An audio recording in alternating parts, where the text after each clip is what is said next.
आसिफ रमीज जी, कितनी बड़ी राहत ये है, लेकिन अब ऐसा लग रहा है कि ईरान अपनी मनमानी चलाएगा स्ट्रेट ऑफ होर्मुज पर और वो अपनी शर्त जो अमेरिका के सामने रखेगा, और क्या अमेरिका उस पर एग्री होगा स्ट्रेट ऑफ होर्मुज पर पूरा कंट्रोल लेने के लिए? देखें, सबसे बड़ी बात तो यह है कि बहुत बड़ी राहत है, बहुत बड़ी राहत है। खास तौर से जब आप मिडिल ईस्टर्न कंट्रीज की बात करें, इस रीजन में जिस हिसाब से 40 दिनों से पूरा एक कहते हैं ना इनस्टेबिलिटी बन गई थी, और आने वाले दिनों में हर रोज जो एक डेडलाइंस बन रहे थे और क्या होगा, और 24 घंटे में 48 घंटे में अभी जो ये रात गुजरी है वो बहुत ही भारी रात होने वाली थी। पूरी दुनिया इस पे नजर रखे हुई थी। वैसे में मैं हमेशा से आपके चैनल पे भी और हर जगह यही कहता रहा था कि आप इंतजार करें, एक हफ्ते मैक्सिमम 10 रोज, और आपको ये देखने को मिलेगा कि दोनों पार्टी टेबल पे बैठे हैं और डीएस्केलेशन, डायलॉग और डिप्लोमेसी काम करेगी।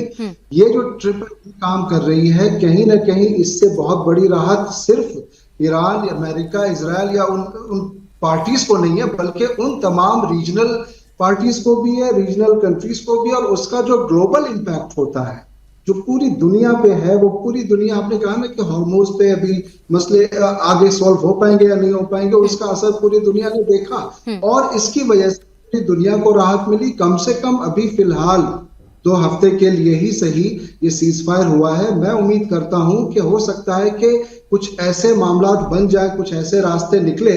अभी तक देखें, सब ये कह रहे थे कि दोनों इतने ज्यादा जिद पे आए हुए हैं कि डायलॉग होना ही मुमकिन नहीं है, एक दूसरे को तबाह कर देने की स्थिति बनी हुई थी। लेकिन उसके बावजूद भी डायलॉग की बात आई, डिप्लोमेसी की बात आई।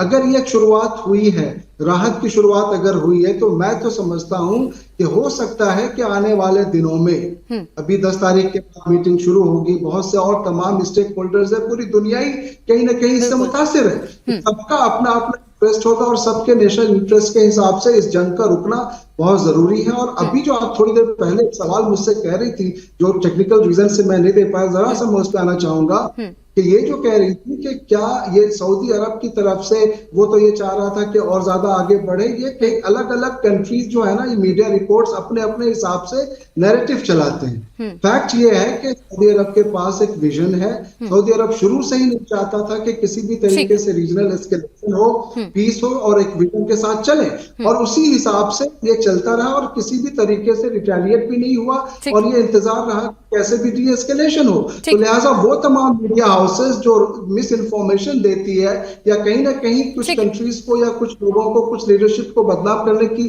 कोशिश करती है, उस पर रोक लगाने की जरूरत है। और जो पीस चाह रही है, जो एक विजन के साथ बढ़ रहा है, उसके लिए राहत की आने वाले दिनों में भी मुझे लगता है कि कुछ अच्छी खबर आएगी। ठीक है, क्या प्रमीत जी कुछ अच्छी खबर आएगी, या अमेरिका क्या मानेगा ईरान की शर्तों को, या फिर अमेरिका अपनी बातों पर अड़ा रहेगा कि न्यूक्लियर पावर तो बिल्कुल नहीं बनने दिया जाएगा, और जो जो मांगे मनवाना चाहता है ईरान, क्या उस मांगों पर आएगा अमेरिका आगे? और जेडी वेंस को क्यों चुना गया इस बातचीत का हिस्सा लीड करने के लिए? देखिए, गिव एंड टेक तो दोनों तरफ से होगा। It's not that America is going to get everything that he wants, and Iran is also not going to get whatever they have proposed. और America definitely will have upper hand. Almost 70 to 80% America की तरफ से बातें मानी जाएगी। And JD Vance, because American president is giving too much importance to this, and no doubt पूरा world में त्राही त्राही हुई है, हाहाकार हुआ है। तो American president has sent the vice president is just 1 step away from the presidency. तो जेडी वैंस को भेजना यह दर्शाता है कि अमेरिका कितना सीरियस है, और अमेरिका अपनी टर्म्स पे ही इन निगोशिएशन को खत्म करेगा। मैं दूसरे एक पॉइंट पे जाना चाहता हूं कि पाकिस्तान और चाइना का नाम जो बार बार लिया जा रहा है, Pakistan has been used just as a messenger. America is using passenger as a messenger because luckily Pakistan is sharing the borders with Iran. So they have some better military intelligence, they have the better channels to communicate, because किसी भी देश से आप border, इतनी बड़ी border share करते हैं तो ऑब्वियसली उनके बीच में संबंध रहते हैं। तो पाकिस्तान को इसमें बहुत ज्यादा इंपॉर्टेंस नहीं दिया जा रहा है, only they are being used as messenger. और चाइना का प्रेशर यूज किया, इसका मतलब कि चाइना की विजय हुई नहीं है। China has been totally expose.